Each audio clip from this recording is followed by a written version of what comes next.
Thank you so much for joining us, Dr. Gad Saad, a man who needs no introduction. Obviously, everybody already knows you. I'm the popular one today for bringing you on to my podcast. Everybody's like, oh my God, I'm so happy for you. They don't realize Thank that we're you. old chums, that we're old friends. We are old friends, and it was so good to finally meet you in person. How long has it been now? Maybe 2 years ago you came to Montreal? Yes, that's right. Yeah. It has been, gosh, it's been that long already. But that was so great for you to make some time to come meet with Of me and course. to have that lovely cappuccino together. That's right. It And was, I was yeah. there yesterday. You were Oh, missed. I yeah. was at exactly the same cafe that you and I went to just yesterday afternoon. That's a great cafe. Um, so yeah, and even before that, I came on to The Sad Truth. You're one of the Of very course. first people to invite me on, actually, onto their platform and to give me a voice. So I'm always going to be forever grateful for that. My pleasure. Um, yeah, and we have an understanding, you and I, because you grew up in Lebanon, of course, till you were about 10 years old or so, which I'm going to ask you about that in a bit more detail. And then, of course, with my family being from Egypt, and, well, I lived in Egypt for a few years, and my dad being Palestinian, it's all a sham, right? Like we're very familiar with that part of the world. And we have that connection. And then, of course, we're both Canadian as well. So both our backgrounds and our current grounds are very similar. But tell us about growing up in Lebanon. What was that like? I've heard a few stories before, and I'd love for you to share some with us here today. Sure. Well, first, thank you so much for having me on. It's a real pleasure to be with you. And to everybody else out there, thanks for joining us. I was born in Lebanon. We were part of the last remaining very small community of Jews, not Druze, Jews, Mhm. Jews, who were in Lebanon. Uh, some of my ancestors, my immediate ancestors, come also from Syria. They're Syrian Jews, but my parents and my family, my siblings, were all Lebanese. And probably at the time that the Civil War broke out in 1975, when, as you said, I was 10, there were well less than 1,000 Jews that had remained. Most of my extended family had already sort of read the writing on the proverbial wall and left Lebanon earlier, prior to the Civil War. But we had remained. We were really well entrenched within Lebanese society. And then the Civil War broke out in 1975, and as many of you may or may not know, all butchery in wars is, in a sense, measured against the backdrop of the Lebanese Civil War, because it was a civil war involving many factors, but certainly a religious element. It became very, very difficult to be Jewish in Lebanon. I mean, death awaited you in every corner of, every minute of the day. Miraculously, we were able to escape. We actually escaped through having PLO militiamen pick us up at the at our house and then drive us to the Beirut International Airport. And the reason why we had to get PLO militia at the time is because the area surrounding the Beirut International Airport was controlled by PLO militia. So there was no way that you were going to get through the roadblocks, the barricades, if they weren't sympathetic to your cause. So I always like to remind people that, we escaped Muslims who wanted to kill us, but we were also saved by other Muslims who saved us. So this is why I never, you know, talk about individual Muslims.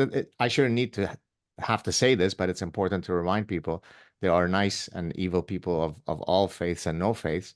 So then we left Montreal, we left Beirut in 1975. I had turned already 11 a couple of Mhm. weeks prior to us leaving. We moved to Montreal, but then my parents kept returning to Lebanon, ill-advisedly so, because they still had some business interests. They would leave Montreal, go back straight into the Beirut Civil War. And on one of those return trips in 1980, they were kidnapped by Fatah, which is another Oh my Palestinian God. group, and some really bad things were done to them. But luckily we were I say we, but I had nothing to do with it. At that point, I was like 15 years old. But my family and through our parents' connections, we were able to get them out. And so since 1980, no one in my family has returned, even though, as I became a public figure, I would get invited many times back to Lebanon, even, at the level of prime ministers and so on. But I've never felt safe to go back, even though I was guaranteed, oh, there'd be security and so on. A car bomb doesn't care if there's security around you. So I wish I could go back, because I probably the main thing that I regret most so far as a parent is that our children don't speak Arabic. So Arabic is my mother tongue. They don't speak Hebrew.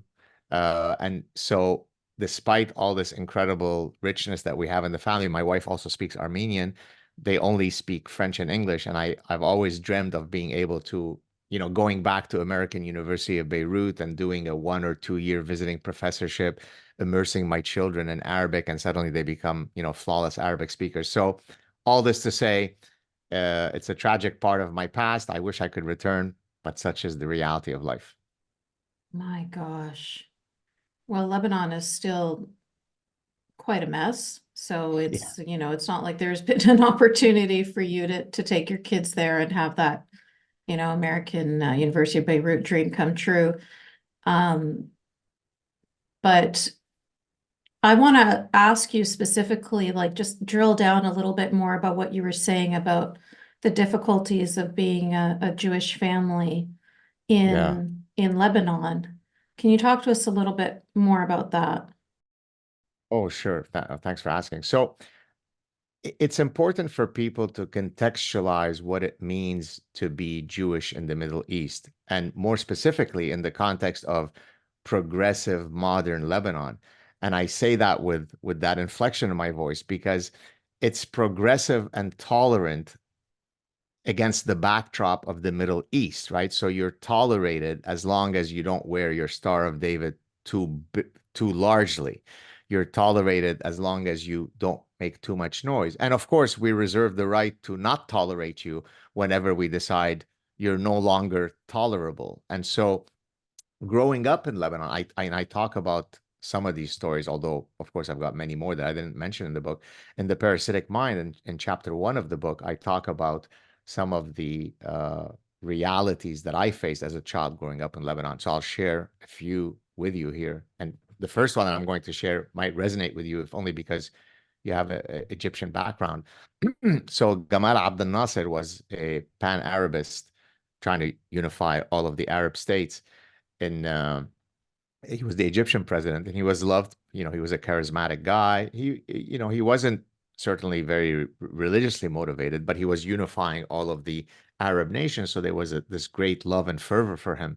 When he passed away in 1970, at the time I was 5, not quite 6 years old, I remember there was oftentimes in the Middle East, you have these street protests where there is this incredible fervor. Actually, the word Hamas means zeal, fervor, right?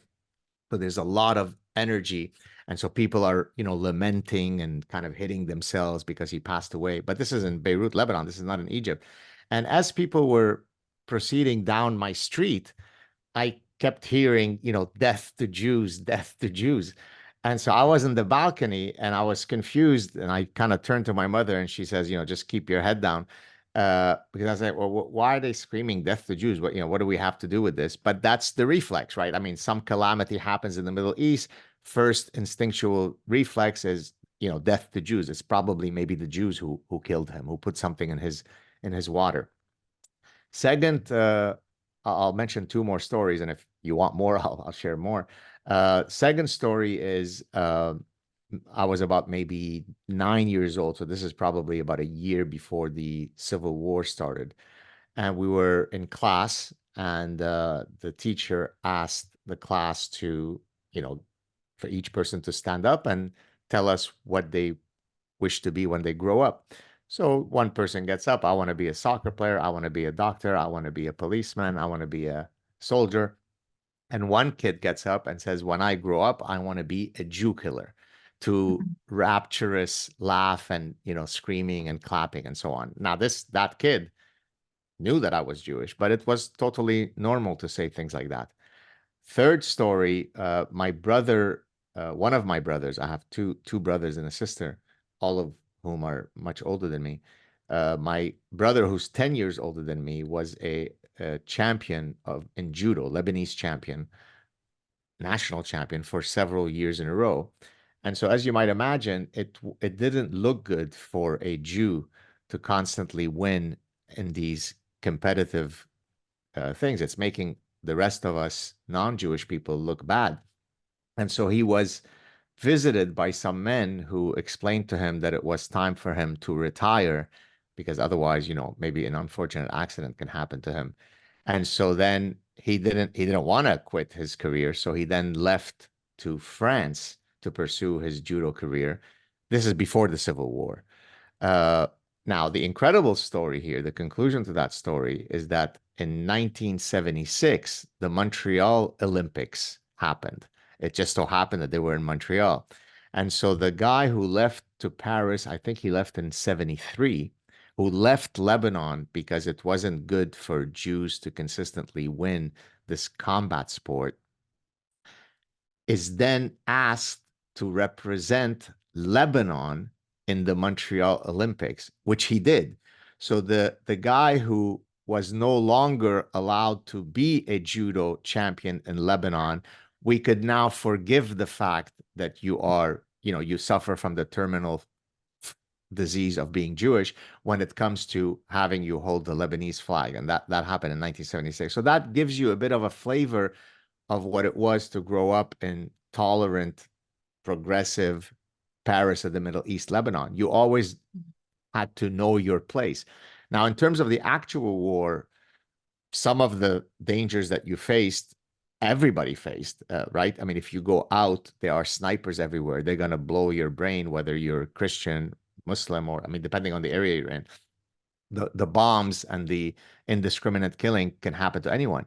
But there were specific dangers that were unique to being Jewish, because what happens in Lebanon is you carry an internal ID, which in Arabic is called hawiyya. It's like a passport, but it's an internal. So if the cop stops you and says, "Show me your papers," you show them this paper. Well, the ID card in Lebanon, the most conspicuous part of the ID card is your religion. And the Jews weren't even called, even though we're Lebanese, right? We're Arabic, right? It wasn't even written in Arabic Yahudi, which means Jewish. It was written Israeli, which means Israelite. So then there's even more animus because you're not really Lebanese, you're Israelite, right? Even though we had nothing to do with Israel. And so why is that important? Because one of the ways that people got killed in the thousands early in the Civil War is that if you were driving anywhere and there was a random roadblock that was set up by some militia group, and there were many militia groups, right? Different Islamic groups, there were some Christian groups and so on. Well, if they asked for those papers and you had Israeli, there weren't many roadblocks that you were going to get out of without a bullet to your head. So we really couldn't. I mean, it was very dangerous to just go and pick up bread because you don't want somebody to ask for your ID papers. And so hopefully that gives you a bit of the timber of my existence in Lebanon. Wow. Yeah, that's a lot.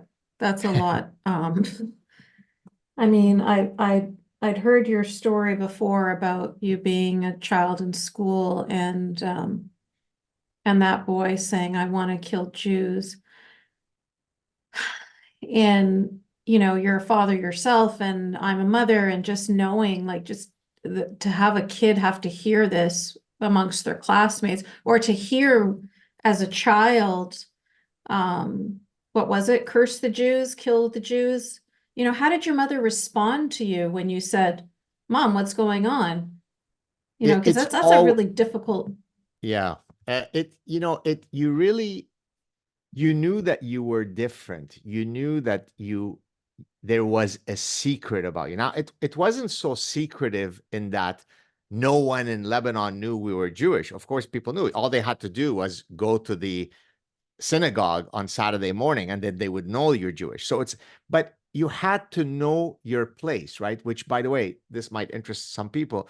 That's exactly the psychology of someone who's a dhimmi, right? A dhimmi is someone who lives in Islamic lands, who is part of the people of the book, typically Christians or Jews, who might be protected and tolerated, but know your place. Now, depending on the historical context, your dhimmi status could be really brutal, or it could be that just know your place. You know, when you've won too many consecutive Lebanese judo championships, well, it's enough already. Okay. So my what my mother always taught me is that just be careful. Don't know that we're Don't be Jewish and too Jewish. don't be too Jewish. But now I'm glad you asked me that question, because there's another story that I would have forgotten to mention to our audience today, which I do discuss in the Parasitic Mind. The day that we left Lebanon and actually took the flight out. So we went from Beirut. We actually landed in Copenhagen for a night stop.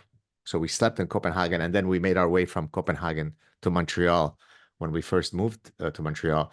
Well, as we cleared the airspace of Lebanon, the captain, the pilot, said that we had just cleared the Lebanese airspace. And so my mother takes out a pendulum with a Star of David, Star of David. right? Wow. And she puts it around my neck and she says, now you could wear it proudly and not hide your identity. So that already is, I think, a rather, a powerful story. But let me close the circle on the Star of David. A few months ago, I think it was a few weeks after the October 7th situation, my wife and son, so my son had just played a soccer match in the east end of the city, and they were coming back, and she had texted me saying, hey, do you want me to pick you up? I was working on my laptop at a cafe, at another cafe not too far from the one that you and I went to. And so as they picked me up and we entered the car, my son said, hey, Daddy, if you would have come to watch me play soccer where I was playing today and you were wearing a Star of David, you'd be dead. Oh, God. This was in Montreal, Canada in 2023. So in 1975, I leave Lebanon and a Star of David is put around me. 45 plus years later, I better take off that Star of David in Montreal, Canada. That doesn't bode too well. No, it absolutely does not. And that actually is one of the reasons why I wanted to talk to you today, because you're somebody, obviously, from everything that you've just told us now, you're somebody with firsthand knowledge of this. You've written books, talking the parasitic mind being one of them. You have the sad truth, where you're speaking about these issues, not just these issues, but so many other issues of where people's minds are just, possessed with different absurdities. And now after October 7th, you're seeing that things have escalated so dangerously in Canada. Obviously, the US and the West in general, but Canada, specifically Montreal, where you live, is probably one of the worst cities in our country for how things just, it's like it's like the Kindle was all sitting there, and then on October 7th, it just lit, and everything was just ready to go. And for a lot of people, I'm sure they probably got whiplash. They probably just were just shocked. But you're somebody who has been talking about this for years. You've been talking about the dangers of capitulating to extremism. And this is probably a really difficult question to ask you, but how frustrating does it feel right now? Because I'm sure you don't feel like vindicated. Like, I'm sure it must. How are you feeling? How are you feeling now, seeing that your voice has been falling on deaf ears all these years, and now things have come to this grotesque fruition that maybe is even beyond what you would have imagined? Yeah, thank you for that question. I think, I don't know if you mentioned in your question the word frustration, but that's Yep. exactly what it is. It's a form of, deep existential frustration, because the reality is, as you said, exactly to your point, it's not as though I'm sitting and going gleefully, hey, look, I was right. Please pat me on my Mhm. back. I'm right. It's, I'm like, God damn it. I wish people would have listened because I mean, the best way to describe it is, God forbid, is the cancer analogy, right? I mean, you Yeah. can capture cancer very early, and you've got a 96% cure rate. You can catch it a bit later, that percentage goes down, or you can ignore all the signals, and it's good luck to you in the afterlife. You're gone. That's exactly what's happening to the West. And I put out a tweet, not the one. I know that there's a tweet that you recently sent me privately that had touched you a lot, but there's an earlier tweet about a couple of weeks after October 7th where I shared really kind of a somber outlook of how I thought the West would end up being. And I mean, it's something that I'd mentioned in the past, but it was really a very powerful tweet that I think got, I don't know how many, 15, 20 million views. And a lot of people were kind of awakened by that tweet because they always associate me, even when I'm dealing with very difficult subjects, with being someone super optimistic. I'm a fighter. I'm the happy warrior. And yet I here I remember this seem tweet. right. And I seem like I think it's all over. Pack it up. And the reason, again, to draw on the cancer analogy, imagine if your physician tells you you have cancer and you say, well, as a matter of fact, there is no such thing as cancer. You're wrong. You're spreading conspiracies. But if there is cancer, it's the Jews who are causing cancer, and it's the Jews who are holding the cure to cancer. And therefore, the way I'm going to react to you telling me I have cancer is I'm going to inhale asbestos, smoke 6 packs of cigarettes a day, and inject other carcinogens into my veins because I don't believe that there is cancer. But if there is cancer, it's the Jews. That's exactly what the West is doing. If at least you would think that there is a sense of epistemic humility in the West, whereby they're saying, oh, I think we now recognize that there is a problem. It may be too late to fix it, but at least the old proverbial first step is recognize that you have a problem, then maybe we have a fighting chance. If what your response is, let's double down on everything we're doing, and hopefully the problem that surely doesn't exist will go away, well, then how can we fight? So yes, I definitely feel a sense of dejection. I'm not going to say defeat because then there'd be no point in us having this conversation. There'd be no point in us waking up. There'd be no point in me writing the books.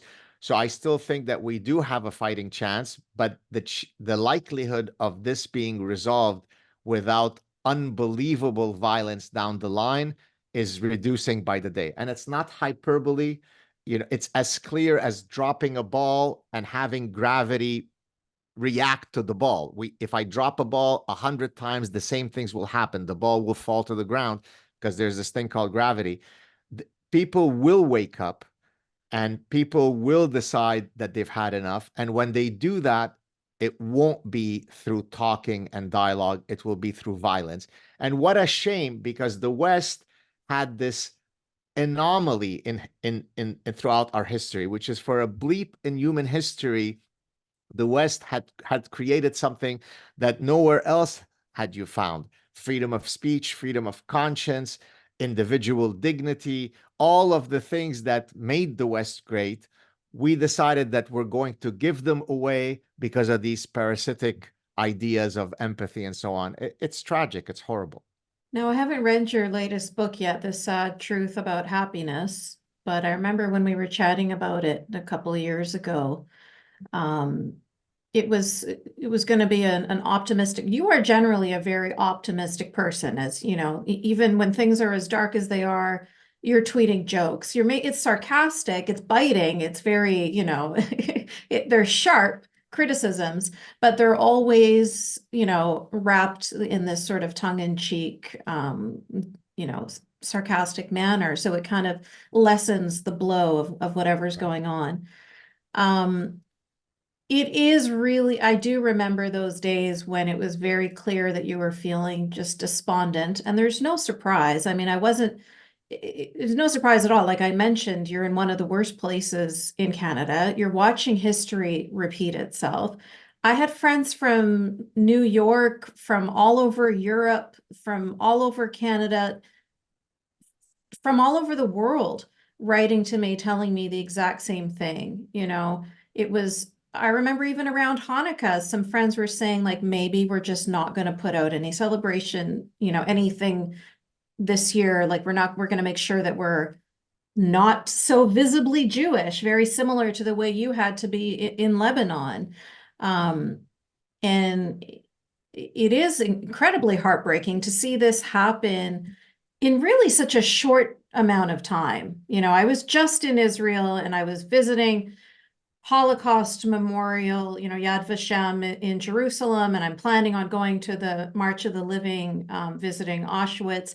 And it's just so similar. When you watch the slow, you know, it starts off with just conspiracy theories and, just little bits of stories. And then, it just escalates bit by bit by bit by bit. And then even this demonizing or this dehumanization that's in a joking manner, like when you talked about I'm not going to call him your friend, but that student in your Yeah. class. And then everybody laughed about it like it was a joke, like, all that kind of stuff is just so incredibly dangerous. And we ignored it for years and years and years. And we didn't think that it was going to amount to anything. And then here we are watching history repeat itself. I am not surprised that people were feeling despondent and depressed. And especially Jewish people were actually feeling quite afraid too, when you have people screaming, gas the Jews, people screaming, burn Tel Aviv to the ground, asking Hamas to make us proud, all sorts of horrible things you can criticize Israel from today till the cows come home, say whatever you want about Netanyahu, but these people are clearly, clearly anti-Semitic, following the exact same tropes, the exact same pathway as the Nazis and Hamas and all the rest. And we're hearing the exact same rhetoric on the universities all across the United States today. So my Yeah. question So to you is yeah. about the truth about happiness, the sad truth about happiness. What sad truth about happiness do you have to share with us about this current situation? Right. Well, it's funny because oftentimes when I write books, I could have told you that that idea had been simmering in my head for years before I wrote that book. So, for example, The Parasitic Mind is a result of me having been in academia for close to 3 decades. So then when I came to write the book, I mean, it's basically recounting all the insanity that I've seen in nearly 3 decades with all of these parasitic ideas, which start on campus, but then they become the Canadian Prime Minister, right? Yeah. So, but the happiness book was actually one that if you would have asked me 3 years ago or 4 years ago, when say the Parasitic Mind came out, hey, what's your next top? What do you think your next book is going to be on? I wouldn't have told you it was the happiness book. What happened with the happiness book is that I saw many people writing to me and saying, what you always seem to be playful and having fun, even as you said, when you're tackling difficult subjects and you're such a funny guy. What's your secret? What's your secret to happiness? So that was one. And then second, I noticed that oftentimes whenever I would post some advice on my social media, which to me seemed rather obvious advice, like assume personal responsibility, get off the couch, you can do it, stuff that people have only been saying for thousands of years, people would respond incredibly positively to that. Number one, because they trust me. Number two, because I've got the right credentials and so on. And so I thought, well, wait a minute. If people seem to have such a longing for, hey, what's your secret to happiness and how you live life? Maybe I can have the actual audacity of trying to take a shot at writing such a book. The reason why I say audacity is because of all possible topics that philosophers have written about through millennia, the topic that's most been covered is how to live the good life. And so I was very worried about whether I could write a book that offered something unique. And so I think the way that I was able to do that is that I took some ancient wisdoms about the good life. Here comes Epictetus, here comes Aristotle, here comes Seneca, here comes Marcus Aurelius. All of these are all guys that have written extensively about the good life. I then back it up with the latest contemporary science and neuroscience and happiness psychology and positive psychology and behavioral sciences, coupled with my own personal trajectory of happiness, which is unique to me. It's my life. And then put together, hopefully you get a good book.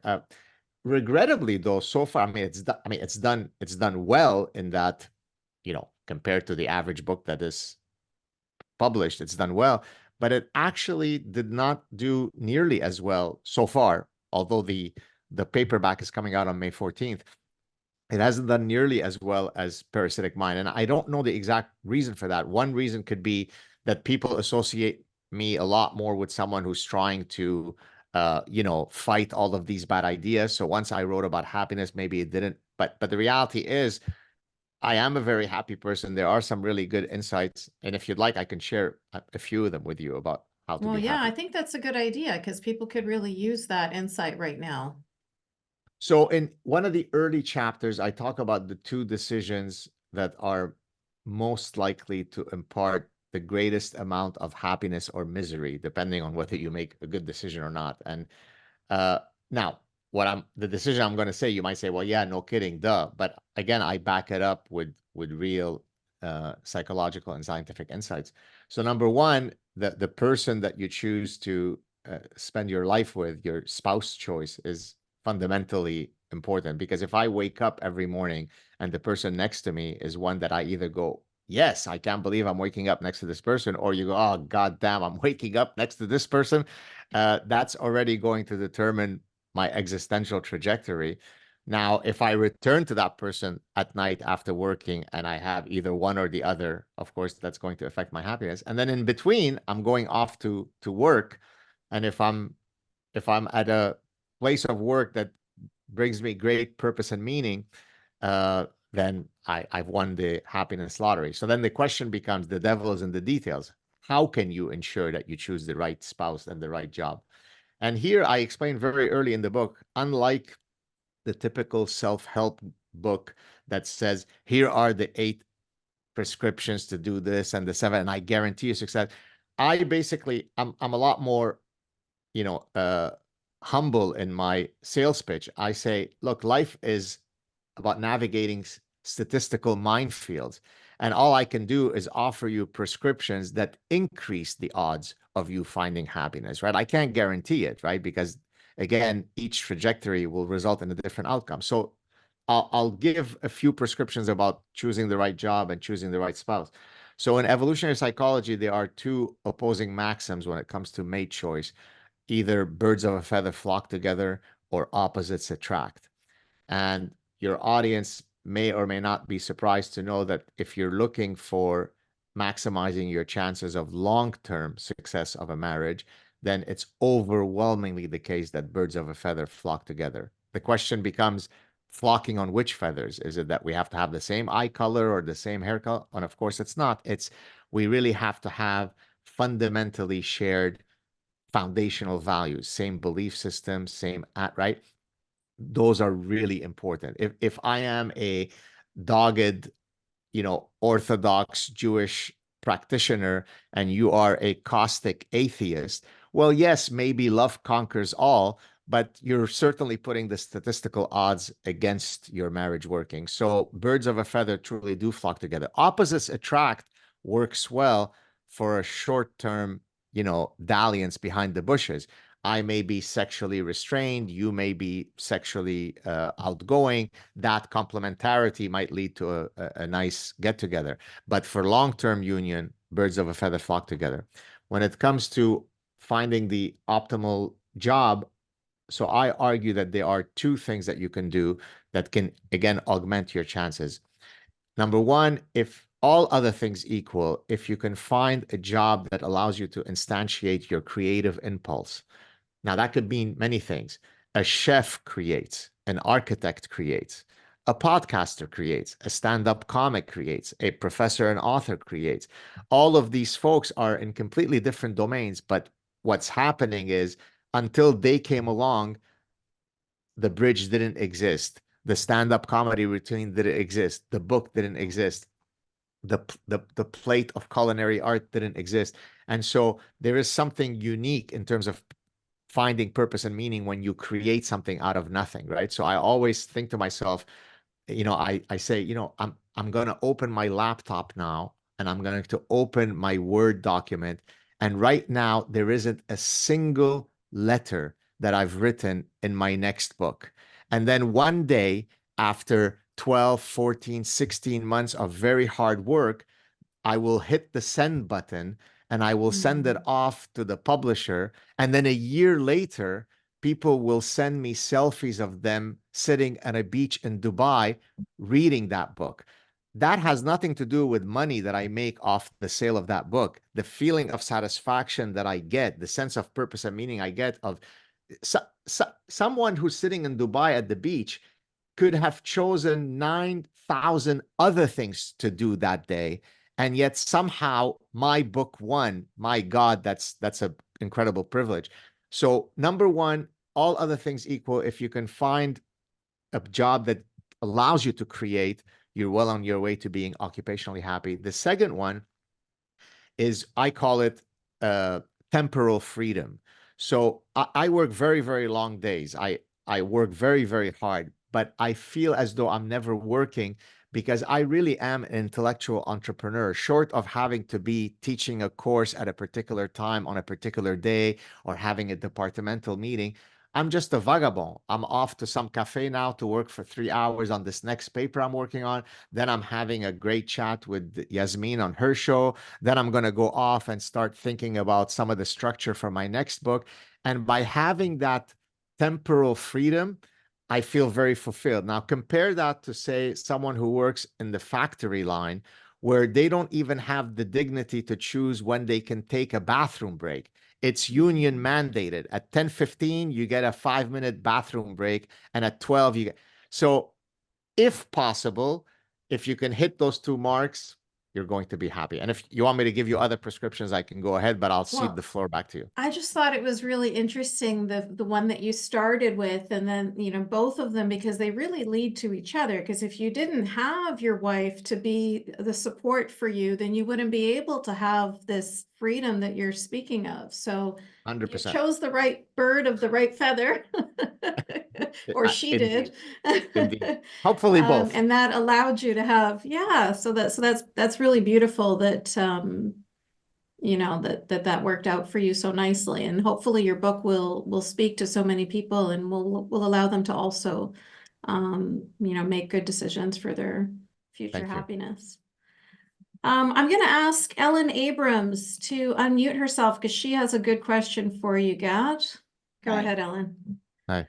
So, Gad, thank you so much already.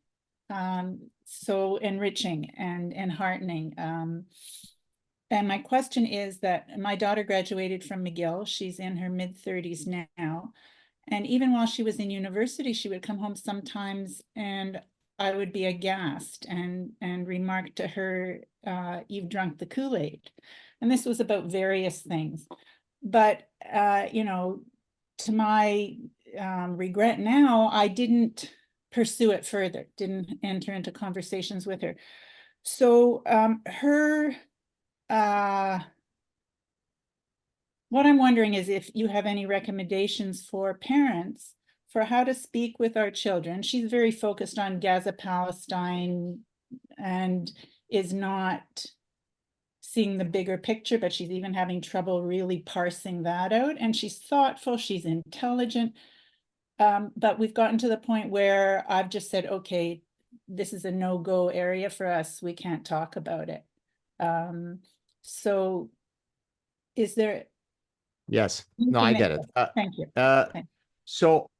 So I'm going to give you first an optimistic answer, and then there's a small shred of possible pessimism. Okay. So we'll navigate through both possibilities. So in chapter 7 of The Parasitic Mind, I have a chapter titled How to Seek Truth. And forgive me, it's going to be a bit of a slightly longer answer, but I'm going to get to a final conclusion.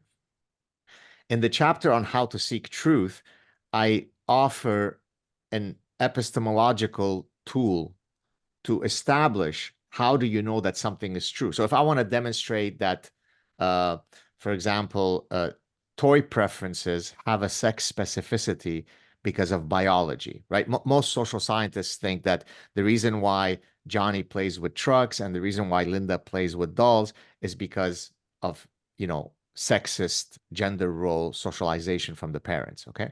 And I want to come along and prove to you, no, there are actually clear biological and evolutionary reasons why those sex-specific toy preferences exist. So how am I going to do that? How am I going to demonstrate the veracity of my position? Well, I'm going to build what I call a nomological network of cumulative evidence, which is a fancy way of saying I'm going to amass as many distinct lines of evidence in support of my position. So I won't build the whole network here, but I'll give you enough of it so that you get a sense of how you would go about doing that. So I might show you data from developmental psychology that shows you that children who are too young to be socialized already exhibit those sex-specific toy preferences. So already that is a very, I mean, that's already the death nail on the whole story. It's a mic drop. I'm done. But I'm not going to stop there. I can then show you data from across cultures that shows that those exact toy preferences exist in exactly that form. I could also bring you data from across eras. I could bring you data from ancient Greece and ancient Rome, where children depictions on funerary monuments show little boys and little girls playing with the exact same toys that little boys and little girls play with today. I can get you data from other species. I can get you data from vervet monkeys, rhesus monkeys, and chimpanzees showing you that they exhibit the same sex-specific toy preferences as human infants do. So as you can see, I am drowning you in a unassailable, impossible to debate against tsunami of evidence. So the optimistic part of my answer, so now I'm going to tie it to your daughter and to anything that one is trying to argue. The optimistic part is that as long as you allow me to show you the nomological network of cumulative evidence, then I can flip you. In other words, as long as you come to the right, I mean, as long as you say, I'm willing to have the mind vaccine administered on me, then hopefully we can have a valuable exchange. The pessimistic part, hence you might see where I'm going with this, is if you say, la, la, la, la, la, I don't want to hear it, right? I'm not taking the mind vaccine. Well, then it's impenetrable, right? Because how can I persuade you of an opposing position if you're not willing to grant me the courtesy of at least laying out the evidence? So if your daughter is sufficiently open to having the nomological network displayed, then she stands a chance.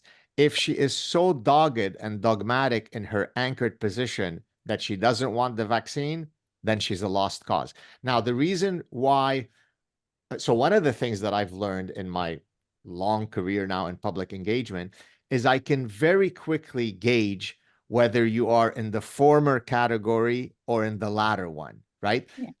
Life is short and it involves a lot of trade-offs. Therefore, I can't be wasting an hour of my time trying to build a nomological network to someone who's already told me, I'm not buying your stuff.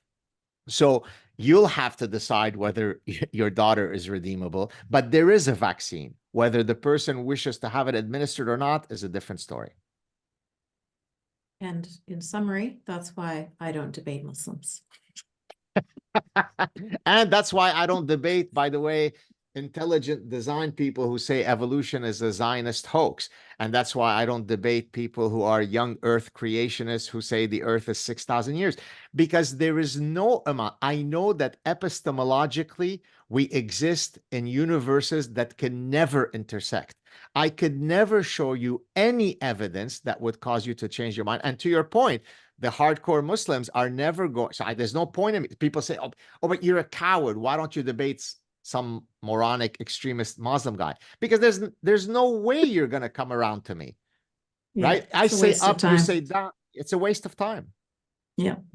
I just want to jump in before I go and of course, say, Ellen. in defense and love of my daughter, I cut her more slack than anyone else in the world. And even though I do think you're right, she's unreachable right now is my qualification for now. She's Inshallah, as we say. It's mixed in with mother-daughter stuff and all sorts of stuff. But thank you. My pleasure. Ellen, you know what? Just keep dropping the seeds, and Exactly. then one day she might be ready for that vaccine Gad's Amen. talking about. Amen. Yeah. Thank you. Next, Norm had a good question for you. Norm, go ahead and unmute yourself, please. Yep. Sorry, just unmuting. Yeah, I had two questions. I think are you referring to the first one, Yasmine? I only saw one, so Okay. you go I'll ahead. go Choose first. whichever one you prefer. It's one thing to speak up when you have no loved ones living with you. How do you square bracing violent and aggressive ideologies like radical Islamism or wokeism when you know followers of these ideologies are willing and actually do threaten you for speaking up? Threaten your livelihood as well as your life. Yes. Yeah. So I'm going to answer this. Oftentimes when I answer in the way I'm about to answer, it kind of, it's a slap of reality in people's faces. Do you know those 18-year-olds who landed on the Normandy beaches? Do you know that the great majority of them knew that they were going to be mowed down like insignificant mosquitoes, yet they fought each other to say, yeah, I'll go. I want to go. So in other words, there is no war, whether it be an ideological war for the soul of the West or an actual physical war, that you can be a combatant and yet be guaranteed safety. Now, I'm not saying this in a cavalier way that I don't recognize that people have real concerns about, their livelihoods and so on. But let me share with you what my reality is. I can't go to campus without having security. Who's paying me for that? Who's giving me the medal of that? Who's erecting the statue of me for that? So boo-hoo-hoo that people have things to worry about. If you wish to have your societies be free of ideological cancers for your children and grandchildren, there's a fight to be had. Now, I understand that different people may modulate the risks that they wish to take as a function of certain realities. I get that, right? Even Aristotle, to a point in my happiness book where I talk about the inverted U, too little of something is not good, too much of something is not good, and typically the optimal point is some middle sweet spot. Well, Aristotle said that if a soldier is too cowardly, it's not good. If the soldier is so reckless in his bravery and his martyrdom, then he's going to die very quickly. So there has to be some temperance in the middle. So I appreciate that people face real consequences, but why don't you tell that to the brave people in the Middle East who are willing to take the risks, not to lose their job, but to lose their heads, and yet they speak. So no, I'm not very sympathetic to people. My cortisol level goes through the roof because of the stuff that I have to do. Even though I have a fun and positive and happy demeanor, my blood pressure goes up. When someone comes up to me in the street, I don't know if they're going to be a friend or a foe. So these are all costs that we have to bear. And that's why in the last chapter of The Parasitic Mind, I tell people, don't diffuse the responsibility onto others, right?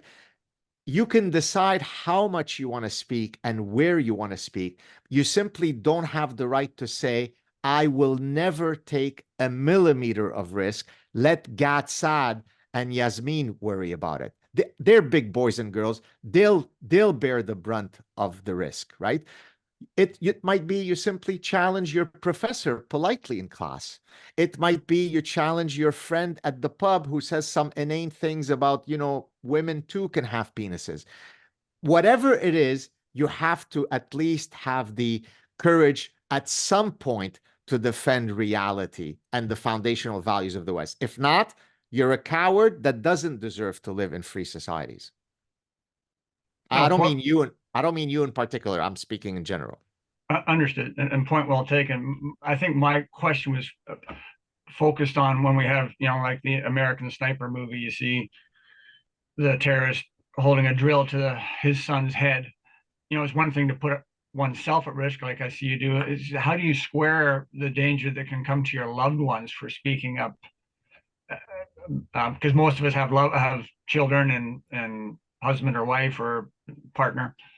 So I'll flip it another way. I do what I do precisely out of the love for my children, right? Because my wife has often asked me, you have a very busy life as a professor. If you did nothing other than your lab work and your scientific work, you have a very busy life. Why do you need to be the savior of, I say, well, because if we didn't have young children and if it was only about us, maybe, even though it's not part of my personality, but maybe I could accept, let's just move to Sarasota and do paddle boarding and let someone else. I've done enough for the world. But I have young children and you have young children. If you're not willing to defend them from the monster that's coming down the road, well, I'm going to have to stand up and defend them. So it's actually paradoxically the opposite of your position. Yes, in the short term, my children might be at risk because someone recognizes me with them, but I'm doing what I'm doing precisely so that my children can live free in 20, 30, 50 years. Got it. Thank you. Yeah. And if I could add to that, really, Gad, what you were saying about like just speak up a little bit in conversation in your classrooms with your coworkers or whatever, just if everybody just did their part a little bit, if people were just a little less cowardly, then we wouldn't be in this situation. The reason why we're in this situation is because of cowardice. We've got bullies right now that are bullying us, and we are capitulating to them instead of standing up to them. Exactly. And if more of us did standing up, then it would be safer for all of us. Can I link what you just said, Yasmine, to one of the most classic and famous psychology studies ever conducted? Okay, it's going to be a beautiful segue. Some of you may or may not know, so I'm going to explain the whole thing because I'm not going to assume that everybody knows it. One of the most famous experiments ever conducted in the behavioral sciences is by Solomon Ash, and these are called the Ash Conformity Experiments.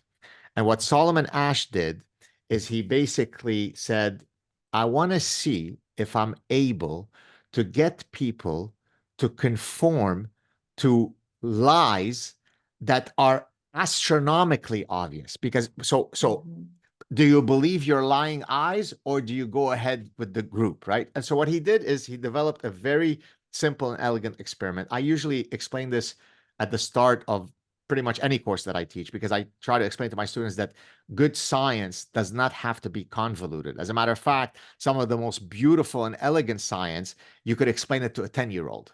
That's actually the measure of how powerful it is. Okay. So basically imagine this. I'm going to put 3 lines here. The 3 lines are very different in terms of their length. Line A is this long, line B is this long, line C is this long. And then I'm going to put a 4th line called X, which is the same distance, which is the same length as one of the 3 ABC.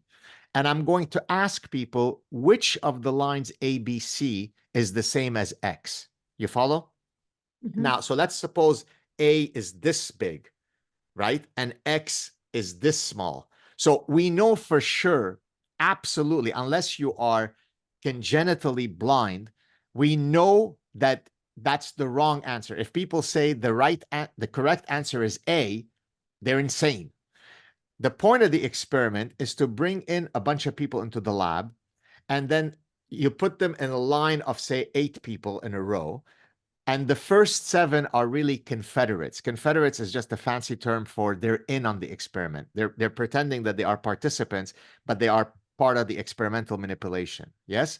And so the reality is that the only real participant is the 8th one.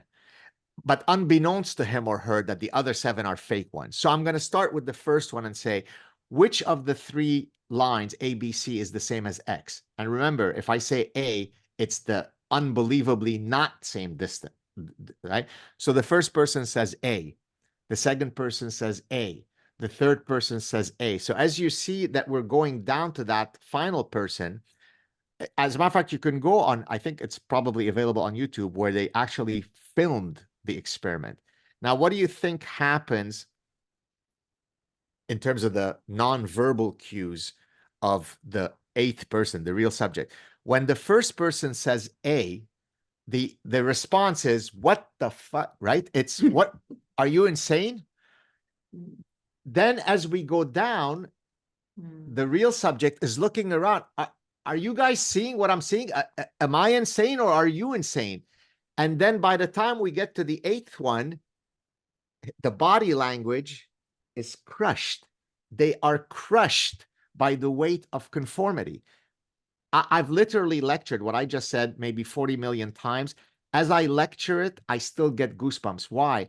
Because that's it. That's the whole enchilada. You just explain one of the most fundamental features of human nature using an experiment that a 7-year-old understands. Now, not everyone conformed, but even if a single person conformed, if now it was a lot more than one, but even if one had conformed, you'd say, how could the world have such a person exist? But you could look at it. It's a lie. So to Yasmine's point, so you could see why I gave that example. What happens to people is they look around the world, they see what they see. They get it. The problem is no one speaks. So maybe it's only me who's seeing this. Maybe, right? So the inaction, the cowardice, the tepidness of everyone creates a natural Ash experiment whereby we're all quiet because we think that if I am the one who speaks out, I must be the insane one. That's why I tell people, activate your inner honey badger. Again, the reason why I say that, the honey badger has been ranked as the most ferocious animal in the animal kingdom, which is saying a lot. There's a lot of ferocious animals. It's the size of a small dog, and yet it is so ferocious that you can have 6 adult lions be intimidated by it. How could that be? Well, because it's insane, right? People look at it or animals look at it and say, I'm not messing with that. This guy's insane. Well, when I say activate your inner honey badger, it's not a call to violence, right? It's not a call to physical violence. It's a call to being ferocious and feverish in your defense of reality, of common sense, of human dignity, of reason, of liberty. Be irate, be angry, don't be cowardly. So that's why I say activate your inner honey badger. So you're exactly right, Yasmin. This problem could be resolved by next Tuesday if everybody rose up. The problem is, I know human nature, and I know that they won't rise up. They will rise up in 50 years at the cost of 20 million people dying. Let's hope it doesn't take that long, and let's hope the number of casualties is not that high. But I agree with your analogy of the dropping the ball. I do think that this is going to be something that is, unpreventable. And I think a lot of it has to do with that experiment that you described. I would guess that probably about 70 to 80 people conformed. Like the few people that stand up and say, hang on a minute, what do you mean men can get pregnant? Or hang on a minute, what do you mean Islam is the religion of peace? Whatever it is, that's the current nonsense that we're trying to convince people of. And especially when you're in a university situation where you feel so insecure and you're there to learn, and then your professors are sharing this stuff and telling you this stuff.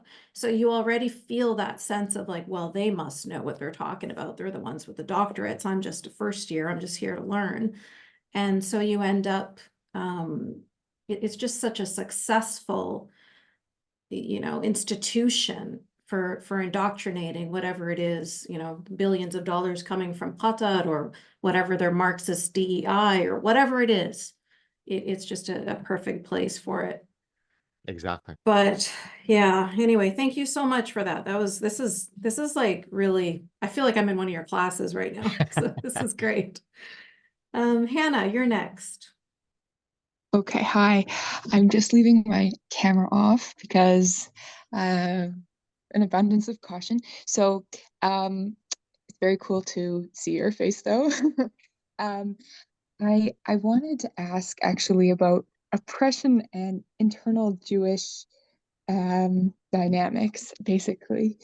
So, for context, I'm Ashkenazi, Holocaust offspring, and all that good stuff. And my partner, though, is Mizrahi from a Muslim majority country, like you, but anyway, I'm not going to say what country. And his family still lives there, and it's not safe at all. That's why my camera's off. So I don't want to put anyone in danger at all. But anyways, so I wanted to ask you about, there's like about 35,000 Jews still in the Middle East, not Israel countries. And I wanted to ask about this big contrast in their lived experiences, like the oppression that they live today, and that like nobody cares, especially, well, not especially, but like Ashkenazi progressive anti-Zionist Jews, who we used to call them tokens, but now they're a growing in number. I'm just completely like, I don't even know how to deal with my own community, because I think I'm progressive. I don't know. Like I really care about stuff, and I don't understand how to reconcile our worlds together. Like, Right. like just especially anti-Zionist Ashkenazi throwing other Jews under the bus all the time. So I guess my question is, we know that mainstream Jewish narratives are very Ashkenazi centric. And maybe can you talk about this dynamic and how it's shaping things out, and maybe all of this in a relationship to like stuff about indigeneity and stuff like that? Sure. And I mean, there are several factors at play there. Let me begin with one that, is straight out of the parasitic mind. So does anybody recognize the name Anna Epstein?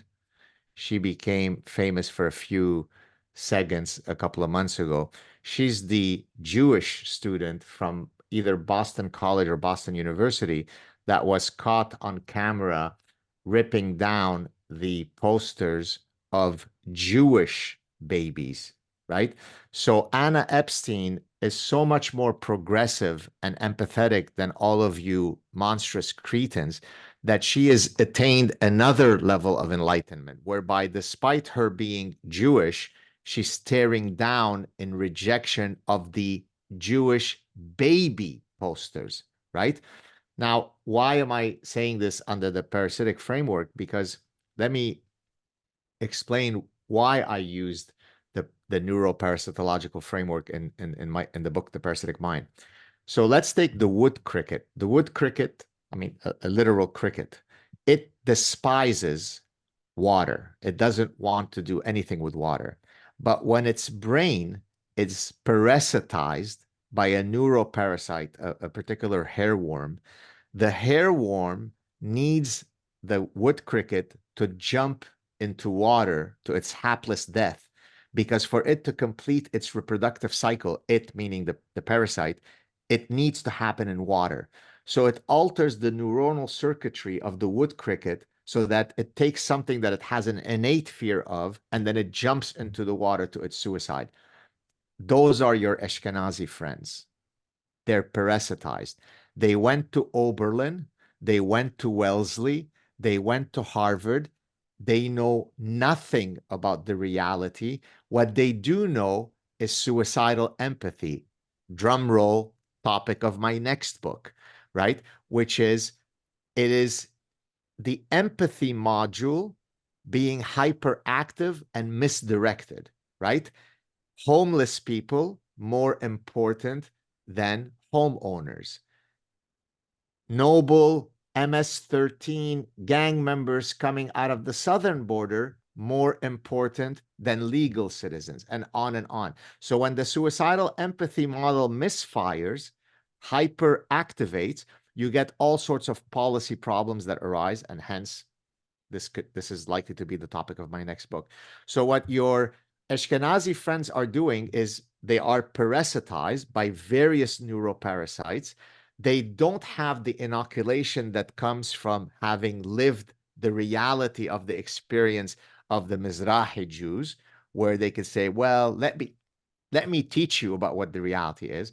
And so for all of those reasons, they can't extricate themselves from the fact that unlike those really combative, warlike Mizrahi Jews, remember, the Jews from the Middle East are often referred to as the blacks of the Jews. Even just being Arabic, when I used to play soccer, we used to be called sand N-word, right?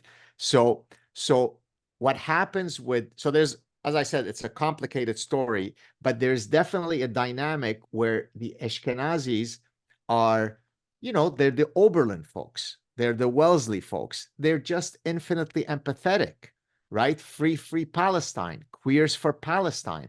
They're enlightened, unlike those other warring Black Jews. And so for all those reasons, they hold the position that they do.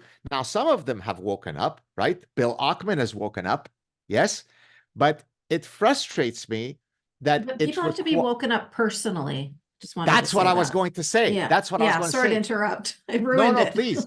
I'm glad you said it, because the problem, and that's another feature of the architecture of the human mind, is that diabetes doesn't exist unless it hits my home. There is no such thing as diabetes. Okay.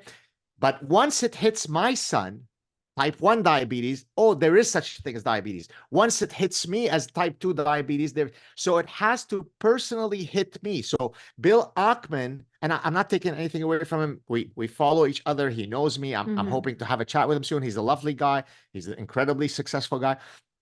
But Bill Ackman is a manifestation of all those super influential, wealthy, liberal Jews who it took for reality to be 1 millimeter away from you for you to say, oh, damn.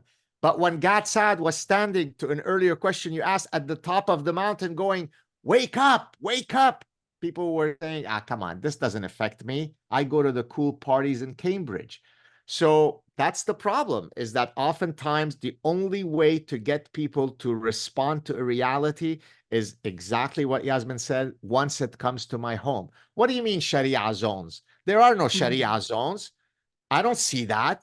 There are no hijabs where I live. Oh, shit. Look at that. In 7 years, every 7 out of 10 women are veiled. But 4 years ago, you told me that there is no such thing. I'm exaggerating. That's the failure of the capability of humans to extrapolate patterns, right? That's one of the reasons, by the way, why my satire is so effective and why I often refer to it, and others do, as prophetic satire. Why? Because I'm able to take a lunacy today that people are espousing, and I just extrapolate it to its extreme boundary condition, and then I satirize it there, and I wait with my hands crossed until reality catches up to my satire. Let me give you a quick example.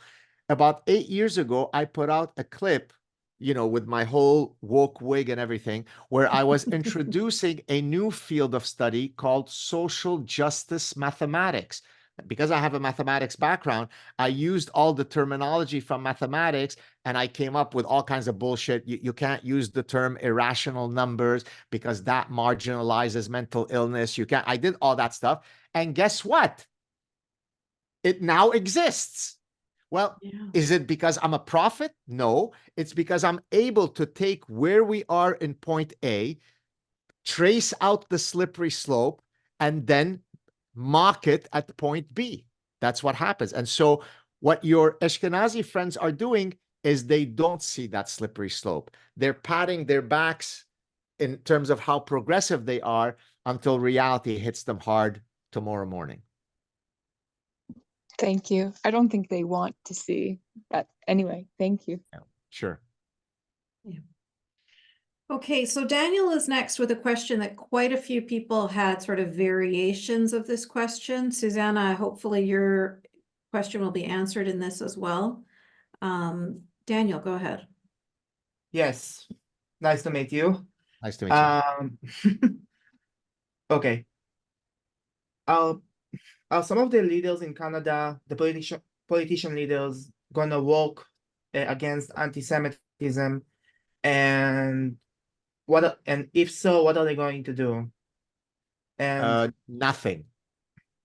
They're going to generate vacuous, empty platitudes. Hate has no home here. We will fight anti-Semitism by combating Islamophobia. Hence, that's why I'm somber, because there's absolutely no stomach. There is no demonstration that there are any cataclysmic leader who's going to come and quickly eradicate this stuff. I only see it worsening, and therefore, so to answer your question, I don't see any serious effort. none of them are going to grow courage. And I don't know, I remember hearing Trump for the upcoming election, telling we are going to deport all the jihadist sympathizer and all that stuff. None of them are going to have the same courage as he having. Not even close. I mean, the closest I see a leader doing that, and people are now like, oh, he's a Nazi, is, you know where I felt incredibly safe walking? Hungary. I went to Hungary twice over the past few years. The most recent one was on the invitation of the president of Hungary, and I didn't feel any Jew hatred. You know why?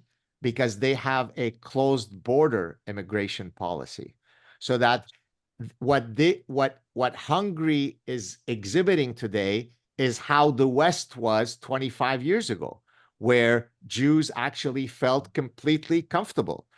Look, this is not necessarily a response to Daniel, but it's kind of building on the offshoot of what he asked. On any given day, I always like to use this analogy. Let's suppose you're trying to lose weight, okay? On any given day, only 3 possible states of the world can happen as relating to your weight. Because of the actions you took that day, your weight could go up, your weight can stay exactly the same, or your weight can go down. Is that true? There's no other possibility, right? And so if you have enough days where your weight went down, then you will have weight loss, right? And I lost a lot of weight over the past few years. Okay, now let's apply that very simple principle that there are 3 possibilities for a phenomenon, okay, to immigration. If you let in hundreds of thousands, if not millions of people who originate from societies where using an extraordinary number of disparate data, for example, nonpartisan Pew surveys that show that people who come from those societies, are you all paying attention? 95 to 99% of polled people exhibit hatred towards the Jew. Right now, let me state this again. If I said that 10% of the people from those societies exhibit disfavorable attitude towards the Jew, that should stop you in your tracks. 10% is a very big number. But if I say it's 95 to 99, now we let in 1,000, now we let in 100,000, now we let in 6 million. Is Jew hatred in the host nation going to increase? Is it going to stay the same, or is it going to decrease? It doesn't take fancy Professor Dr. Gad Saad to get that for you. But again, just like the Solomon Ash experiment, I don't want to see it. I don't believe my lying eyes. So now people go, my God, where does this Jew hatred come from? Where is it? How could it be? Well, you've let in millions of people that define their societies contra their Jew hatred. I got diabetes, the Jew did it. My wife cheated on me, the Jew did it. My store didn't work, the Jew did it. It's sunny outside, it's the Jew. It's rainy outside, it's the Jew. Now we import 10 million of those people. What happens? Now, I don't need to also give the old, but I know millions of Muslims who are lovely. Yasmine comes from that culture. I don't have any ill will. I only have love for her. I know practicing Muslims that are very good friends of mine. But does Islam contain tenets that are perfectly incongruent with Western values, nothing could be clearer. And yet not a single leader in the West is willing to say what I just said, which is a terribly banal and obvious statement. Therefore, if we keep this up, the West will die. It might take 500 years, it might take 5 years, but it will die. Save this conversation. I think it's also And- the perfect storm between those groups that you mentioned, and then also, of course, the Marxism that has taken over our universities and our countries, and the anti-Semitism that's there as well. And so the two of them together have that shared hate, that alliance. Exactly. Well, it's I mean, to use the medical analogy or terminology, it's comorbidity, right? I mean, it's bad if I am 60 pounds overweight. It's worse if I'm 60 pounds overweight and I smoke. It's worse if I'm 60 pounds overweight, I smoke, and I never exercise. So there's no mechanism to protect my heart or my blood pressure. That's what you're seeing in the West, exactly to your point. There's a perfect confluence of every possible problem that has resulted in the problem that we're facing today. Okay, can I have another question? Do you think about doing if it's going to reach hell in Canada, if you allow me to exaggerate, do you think about doing Aliyah, which means immigration to Israel? Yes. Well, it's funny that you say this because when Think about this. Think about this like this. We Yes. are actually He's forced trying to have- recruit you, I think. We are He works forced for to have Israeli close- immigration. Like, We are forced to come have work in close our borders, universities. guys. We are forced to have close borders because the Middle East is wild as hell. Yes. Look, when we were deciding where we were, well, I was 11 years old, but when my parents were deciding where we were going to leave, my father was very keen on the family moving to Israel. I'm talking now in the 70s. And in a sense, luckily, my mother won that argument. I say luckily, not out of any disrespect for Israel, because of course, most of my family lives in Israel and so on. My extended family, that is. But in 1982, when Israel went into Lebanon to clean some house there, had my father won that debate, I would have been the first guy in the tanks moving to Lebanon, because that would have been in my first year of military service. I'm the Arabic speaking guy from Lebanon. So in a sense, the possibility of us making Aliyah has been in discussion in my family for many, many years. So the reason why I'm answering that question is because then the next issue is, well, I'm too old to go to be a commando, but I do have young children. Now, on the one hand, I could say, well, sure, I want them to serve and protect Israel. But on the other hand, having escaped all that lunacy, I'm a bit tepid to go back into the cauldron of hate. But I hear you. Israel might end up being the only safe place for Jews. So your point is well taken. Can I have one? What about the rest of us? Sorry. Where do I go? Where's my Israel? Well, it's hungry. Sarah hears me. Like, what about us? Yes, go ahead. No, I hear you. Listen, I've sat with my wife at a cafe where we look at each other and we say, where to next? It's very, I mean, it's clear that our long-term future, not even our long-term future, our medium-term future is not going to be in Montreal. It's truly untenable. Maybe some red state in the US where at least I have the possibility of carrying a gun so that if I have a maniac coming at me, I can go out with dignity. By the way, I'm just free associating here. One, I tell the story in the parasitic mind of a recurring nightmare that I had for close to, I mean, I probably haven't had it in 10 years, maybe, but the first 25, 30 years, having left Lebanon, I would have a consistent nightmare, which was one of two forms. the bad guys are coming to get us and my gun malfunctions, or the bad guys are coming for us and I ran out of ammo. And I told that story to Rob O'Neill, I mean, literally the guy who killed bin Laden, who was part of the SEAL 6 Navy team. And as I told him that story, he goes, "Oh, many of us have that dream in the military, and it's called the warrior dream or something like that, right?" Why am I saying all this? Because now I feel like I'm back to being the 10-year-old kid in Lebanon whose life depends on whether the bad guys come in or not and get me. Whereas, at least to Yasmine's comment, if I can be in a place where at least I have a fighting chance. One of the things that I love about the US, notwithstanding all of the blue states and all that, is that there are more guns in the US than there are people. So if the Americans are going to go out, they're going out fighting, right? Whereas Canada is the singularly most castrated, feminized society that the world has ever created. When I had death threats on me and I went to the police and said, "Well, is there a way for me to get a gun license?" I mean, they knew me, they knew how high profile I was, they knew of the threats on me. They said, "No, when they come to you, call 911. Yes, because when Mohammed comes to knife me, I'll just call 911.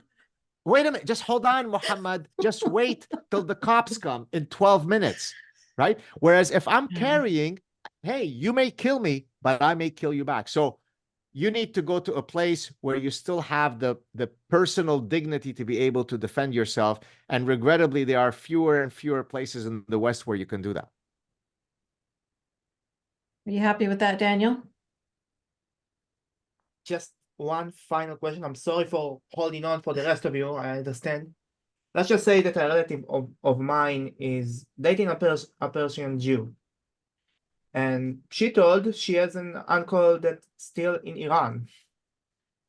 Uncle Jew that's still in Iran. And she only saw some family members from Iran 3 times in her life. And we try to, let's just say they tried to convince them maybe to make a move here, but they are scared to lose everything they built in Iran, even though my mother also told them there is no cost for freedom. At least here, the same Persian Jew also told me that they had a hard time leaving Israel for going back to Iran because they finally didn't have to walk around covering their head and, you know, be free from all that chaos. Like, how do you convince someone to just forget all of that and I don't know, maybe they... Yeah, I get your question. To our earlier comment about it has to hit you in the face before you wake up to it, right? We only left Lebanon when it became impossible to be in Lebanon, right? I mean, most of my extended family had already left. They had read the writing on the wall. And yet my parents, having been well entrenched within Lebanese society, just thought there's no reason for. I'm not blaming them. I'm just saying that it's hard when you've built a whole life, right? You have your business, you have your life, you have your network. I mean, you're Lebanese. You're not Israeli. Right? I mean, yes, you're Jewish, but you're Lebanese. You listen to Arabic music. Your cooking is Lebanese. Everything is Lebanese, right? So it's only when it hits you and there is really no alternative. It's either I leave or die. And as a matter of fact, I mean, to that point, remember I mentioned earlier that even when we escaped death in Lebanon, my parents kept returning to Lebanon, right? I mean, it was in 1980 when they were finally kidnapped by Fatah. It was one of their many return trips. So you might say, how is that rational? Well, that makes no sense. You escaped. We got on that plane where you put the Star of David on me. How the hell did you ever go back?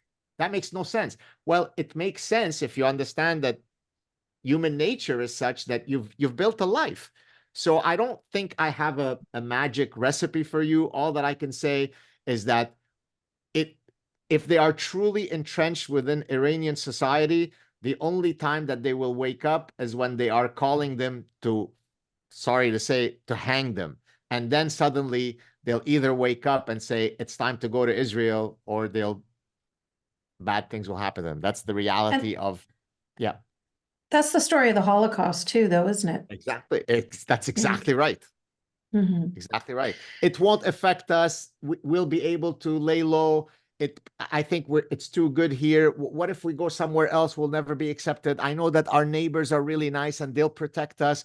There are an endless number of reasons why it isn't currently the right time to leave until it's too late. Now, by the way, this reality of the miracle of having been able to escape incredibly small odds of leaving Lebanon when we did, to link it back to the happiness book, I actually use the tragedy of my background to make me happy in life. Why? Because whenever I'm going through something in my daily life that causes me to go down on myself, that this sucks, I have pressure, I can always use the pill in my internal dialogue and say, wait a minute, you're complaining because a lot of people want to talk to you on the media and you have to travel to speak about your book. Remember, you escaped the Middle East, and suddenly that can contextualize for me whatever is pissing me off, stressing me, causing me anxiety, making me feel as if life is dreary, against that backdrop. So I truly think that we can take these stories of true victimhood, not manufactured BS victimhood, and actually use them to our advantage. Yes, they're part of our story. They're part of the regrettable realities of life. But boy, have I used that to actually lead a happy, enriched life, because I know that those PLO militia that were driving us to the airport could have taken us to a ditch and put a bullet in our head. And that's it. You're not speaking to me right now. So against that backdrop, I lead a pretty good life. That sounds very similar to me and the choices I've made as well, Gad. Right. So again, many variations of this same question, and I want to end on this question, and we're kind of going to be looking to you now as the hope, the guru. It's a big question. A lot of really sad stories in the comments, and especially sad one about a woman who was sharing a story about a Lebanese friend of hers. You know, they'd gotten pregnant together twice, raised their kids together. They were really good friends. And then, of course, on October 7th, that woman was one of the first people to, you know, immediately celebrate the death of innocent people in Israel. So they're obviously not friends anymore. Many stories like that, lots of people sharing, just feeling scared, feeling depressed. Some people are asking if they need to convert to Islam, if that's where we're at. But I'm going to kind of collect all of those questions and ask you, how will the West survive? What can we do now? Like, where do you see a future, a hopeful future?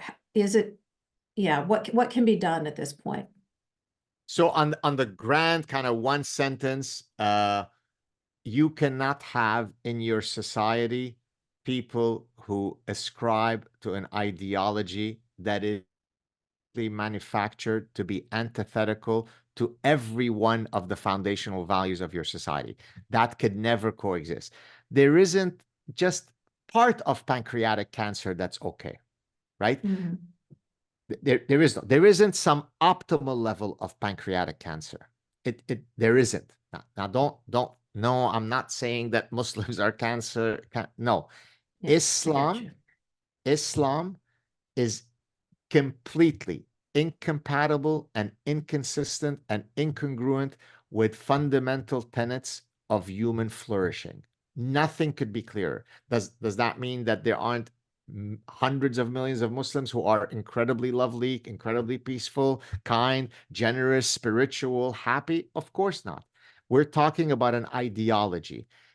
do these two ideologies, one is called Western liberties and freedoms, enlightenment, secularism, are they consistent with Islam when as properly practiced? There is cafeteria Islam where I just ignore the things that I don't like, right? There are endless Muslims that don't want to kill Jews. But what does Islamic canons say about the Jews? Well, that's incontestable.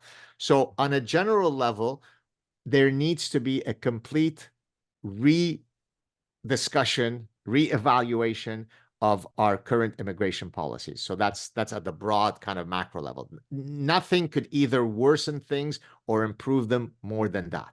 Okay. If you want to come, you're from Yemen or Pakistan, and you want to leave those values check them at the door, then come in, my brother. Let's build a greater fun society together. If you don't want to leave those, then you're not welcome, right? So that's number one. At the individual level, I say, to my earlier point, there is a way to turn this around. The reason why it can't be is because we are in a gargantuan Solomon Ash simulation. It is part of the architecture of the human mind to not act. The default value of humans is incredible cowardice. That's why I say you need to add cowardice as an 8th deadly sin. Now, it could be included in sloth, or avarice, which is one of the 7 deadly sins, but I'd like to add it as its own category. The reason why heroic figures are heroic and then revered in history is because they are anomalous, right? They're outliers, right? It's the hero that is different from all the cowards that had the courage to stand up. So what I implore people is to somehow look within themselves, and it sounds like I'm speaking harshly, but I am trying to be optimistic to Yasmine's request. You have to find your spine and you have to find your testicles, irrespective of whether you're male or female. That's why I, for example, say that most academics belong to a unique biological species. They're called invertebrate castrati. They don't have a spine. They don't have testicles. We're both academics. So there you go. So hashtag not all academics. But you could Yes, confirm that definitely you agree. agree that most of our colleagues are spineless and castrated. Okay. So you can't fight a war, whether it be an ideological war or a physical war, where one side is unbelievably committed in their zeal and the other side is committed in its self-implosion, right? Human history is defined, all human history in every corner of the world is defined. I'm gonna give you the 2-sentence of all history. There is a river. There is one group of folks that live on one side of the river. There's another group of folks that live on the other side of the river. Each group is looking at the water supply at the other side and at the pretty women on the other side and is saying, I think I'd like to get some of that. And the only thing that stops each of those two groups from acting out on their desire is because each of the two groups knows that there are men in each of those two groups that are not going to lay down dying. In some cases, we decide, you know what, it's worth fighting for it. In other cases, we size ourselves up and say, yeah, those guys across the river look pretty nasty. I better keep quiet. For the first time in history, we have a violation of this river analogy or story. We have one group of folks who say, we're coming for you. And the other side says, I will actually show you how to get to the bedroom where I put my children. That's how progressive I am. I will show you the exact roadmap of where we hid our women. That's how progressive I am.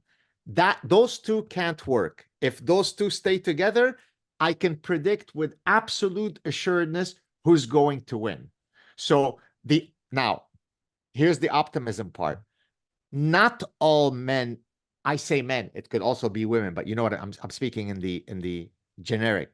Not all men in the West don't have testicles. The problem is they may wake up too late down the road where it will require a lot more violence for it to solve it. The issue will be addressed. And I truly believe that the West will wake up and win, but it's going to be bloody because right now, those the enemy ideology is in every street corner. At one point, it was on the other side of the river. So as long as the two rivers we didn't cross, you could live your life as best as you want, and we live it as best as we can. But once we say, we suck, we're useless, we're garbage, everything about us is wrong, and everything about you is beautiful and noble, the other side says, boy, they're idiots. As a matter of fact, by the way, I'll end with this. It's maybe not the optimism that you wanted, but maybe it wakes you up. I've spoken to a lot of Arabic people. Usually this happened before they knew who I was, right? Because otherwise they wouldn't say the things that they do. In some cases, they're friends that actually do say it openly to me. They say the West is a woman to be mounted. I could even translate it for you in Arabic, but it won't matter for most people, right? So listen to the imagery. The West is a woman you mount. That's the mindset, right? I explained this in a recent article that I wrote for National Post. I called it cultural blindness or lacking cultural theory of mind. What does that mean? When the West acts magnanimous, compassionate, forgiving, empathetic, they think that those values will be treated as virtuous by the other camp, and that will be reciprocated. You know how it's analyzed by the other side? Weak, weak, weak, weak. I'm mounting you. Hey, get ready. I hope you're ready. I'm about to mount you. You ready? So that's what people don't understand. And that's why people like me who speak with that cadence, with that intonation. By the way, on Monday, I'm speaking with Mossab, the son of the founder of Hamas. When you hear him speaking, to me, it's like music to the ears. Because when he takes on two obnoxious students who are wearing the keffiyeh, who grew up in the US and who are doing Free Palestine, he doesn't mince his words. He doesn't fool around. And that to them, it hits them. They don't know how to react. So that's why I always say it's immigrants who are the strongest defenders of the West. It's Yasmine. It's Ayaan Hirsi Ali. It's Gad Saad. Why? Because we've sampled the buffets of all societies. And so we know that what's out there is not what you have in the West. And so we come and say, be careful, you're replicating the Middle East. And most Westerners go, oh, come on, stop exaggerating, stop screaming from the top of the mountain. So I do think that once people do wake up, we can hopefully turn it around and have a better future. Okay, wonderful. Thank you. I hope so. I hope lots of people listen to you, your sad truth, read your books, listen to this podcast, hear what you're saying. You're preaching to the choir with me, because I'm one of those people that's also considered an alarmist. And what do you talk? Because they don't see what we see. They don't know what we know. After October 7th, a lot of eyes were opened. I had Israeli friends who would tell me, Yasmine, you're just so much. Yeah. You need to relax. And after October 7th, they called me crying in some cases. One of my friends was in Tel Aviv on October 7th, and she called me and she was saying, I am so sorry. Like, I see what you were saying now. It's heartbreaking. You don't want them to know what you know. You know what I mean? Like what you were describing in a lot of this whole conversation is trauma. You are the result of childhood trauma. A lot of what you have done is a result of that, and people who have not seen the kind of, evil that humans are have the potential to do the way you have, the way I have, they don't believe that it exists. It's like you said, the diabetes doesn't exist because I don't have it, or nobody that I love has it. Everything. You said so many things in this conversation today that I really, we should just make like an entire quote book out of it and then just give it away for free, and just hope that people start to listen, pay attention, I don't know if there's any hope for Canada, but I really hope that that we do have Canadians that do start to pay attention. There were so many amazing comments for you here. People talking about how your book has changed their life, Oh, wow. their lives. Yeah, it's been really beautiful. But you know, it's just too much, too many comments of love and appreciation. So I'll just say on behalf of everybody here, thank you so much for your time. Thank you Thank you, so much guys. for sharing so much of your life story and your experiences and your wisdom with us. And yeah, we're very, very grateful to have you here and to have you on our side. Thank you so much. Thank you for the kind words. And guys, please get out there and speak out. We can win this. Thank you so much. Shabbat Shalom to those of you who are part of the evil Jews. To those who are not, have a great weekend. I wish you a restful and fun weekend. Cheers, everybody. Thank you. Bye. Ciao. After hearing all that, you might be left wondering, what can I do? How can I help? Well, this is why I created a nonprofit called Free Hearts, Free Minds. We are the only organization dedicated exclusively to helping these free thinkers. We empower them with our programs and supportive community, lifting them up so they can heal, speak out, and begin to make positive changes, not just in their own lives, but within the broader community around them. If this is a cause that resonates with you and you want to make a difference, one way to do that is by donating to Free Hearts, Free Minds. Because not enough people care about this cause, we need people like you to help fuel this change. You can donate via our website, freeheartsfreeminds.com. Thank you. Every dollar you donate makes a difference.